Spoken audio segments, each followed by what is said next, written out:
Okay, so when you're ready to download your design or share it with other people, very simply, we're going to use one of these two buttons up at the top here. So let's do the download button first. If you hit download here, you will get a recommended file type, which is PNG, which is very similar to like a JPEG or something, but sometimes has some better quality on there for you. If you hit that drop down box, you'll see you can choose two different types of PDF as well, standard PDF or PDF for print, which is a high resolution PDF. If you have multiple designs like I have here, I've got the Father's Day one, I've got the bowling birthday party, I can choose whether to download all the pages, or I can tap this box here and say maybe I only want box 2. And then when I hit download, I'll get this message here saying it is preparing my design. A pop-up box will appear asking me if I want to download the document and where I would like to save it. However, there's also a number of sharing options on here. So if I click the share button, you'll see something that opens up like this. And so I can invite specific people to view or edit this design if I add their email address in here. Okay, so the option to view the design or to edit the design, which means I could collaborate and work on this design with other people.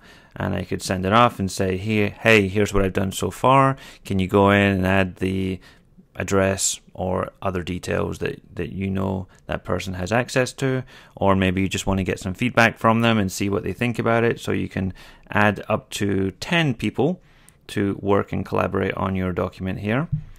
There are some social sharing options. If you would like to share it straight out to Twitter and Facebook, you can compose your caption here and hit share and send it off to one of those platforms.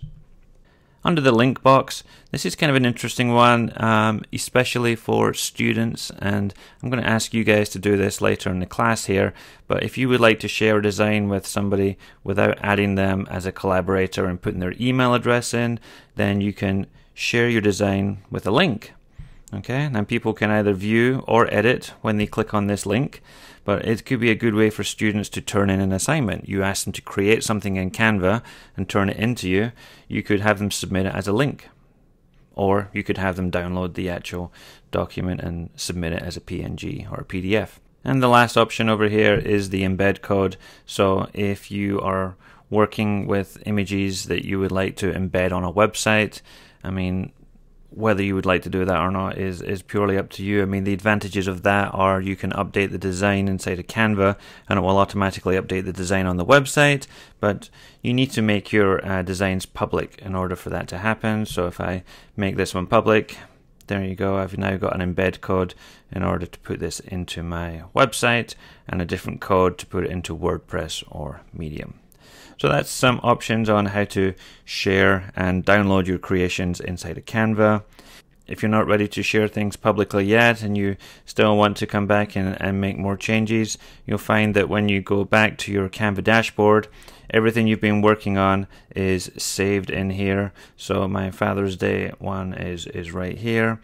I can click the drop down here, make a copy of it, or move it to the trash. And that's a quick overview of how to find your way around and edit designs inside of Canva.